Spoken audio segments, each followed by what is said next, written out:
Do you want to merge your D drive back into drive C in Windows 11? Maybe your C drive is full and your D drive has free space. In this video, I'll show you how to safely merge C and D drive step by step. Before we start, merging drives will delete everything on drive D.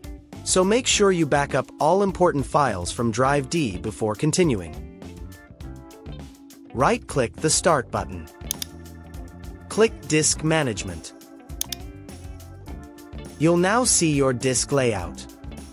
Right-click on drive D. Click Delete Volume. Click Yes to confirm. Now drive D becomes unallocated space. Right-click on drive C. Click Extend Volume. Click Next.